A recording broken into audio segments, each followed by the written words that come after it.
Zootropolis.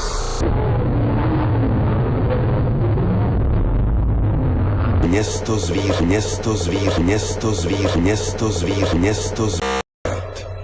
Strach, zrada, krvežíznivost. To byly před tisíciletími síly, jež řídily celíčký náš svět. Svět, ve kterém se kořist bála dravců. A dravci měli nezvladatelné biologické nutkání vraždit a trhat a...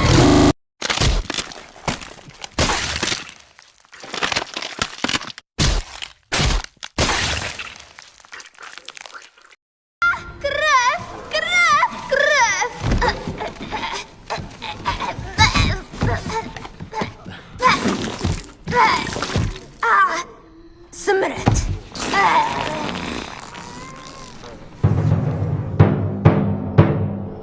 Tehdy se zvířata dělila na dvě skupiny. Zákeřné dravce a nebohou kořist. Ale časem jsme dospěli a dali s Bohem naší primitivní divoké minulosti. Nyní žijí dravci i kořist v harmonii. A každý malý savec má nekonečně příležitostí. Ano, já se už nemusím bojácně schovávat ve stádu. Místo toho můžu být astronautka. A já už nemusím být osamělý lovec. Dnes můžu lovit daňové úlevy. Bude ze mě daňový poradce. A já udělám ze světa lepší místo. A proto se jednou stanu policistkou! Králičice? To je ta největší blbost, jakou jsem kdy Pro slyšel. malé mozky je to možná nepochopitelné. Dívám se na tebe, Gideone. Ale jen 304 kilometrů odtud stojí báječné město Zootropolis, které společně a svorně založili naši předkové a prohlásili, že kdokoliv může být kýmkoliv! Díky a dobrou noc! Judy, přemýšlela jsi někdy, proč jsme s tvojí maminkou tak šťastní? Ne. Protože jsme se vzdali snů a usadili se, viď, Bonnie? O ano, přesně tak, usadili jsme se. Víš, v tom je kouzlo spokojenosti, Judy. Když neskusíš nic nového, nic neskazíš. Ale já ráda nové věci. Tvůj tatínek to myslí tak, že bude hodně těžké. Možná nemožné, aby se stala policistkou. Králík nikdy policistou nebyl. Ne. To králíci nedělají. Nikdy. Nikdy. Tak to budu muset být první, protože já udělám ze světa lepší místo.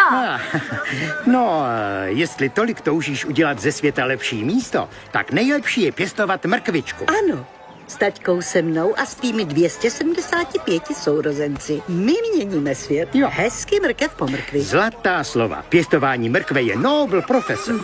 Už jen to sázení semí. Dohrabání se v zemi, vůně hlíny. Ano, trávině je hezké víc než. Jo, ale jen pokud v ně zbytečně moc nevěříš. Kam zmizela?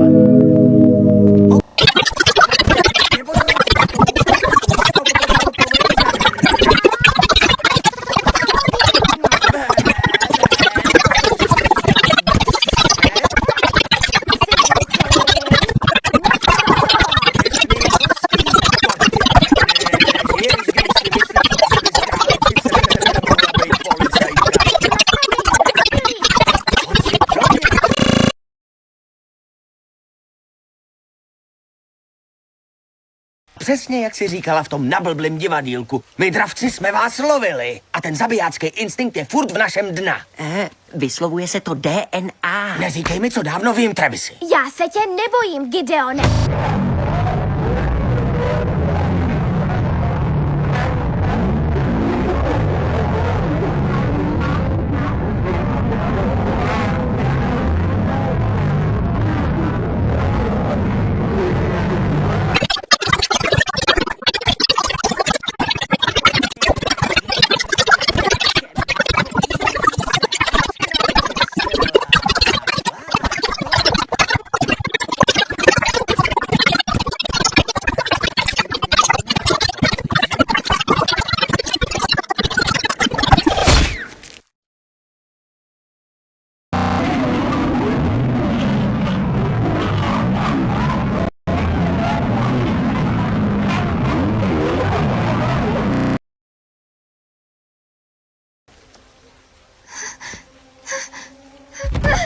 Chci, aby sis na tohle vzpomněla vždycky, když tě napadne, že bys mohla být víc.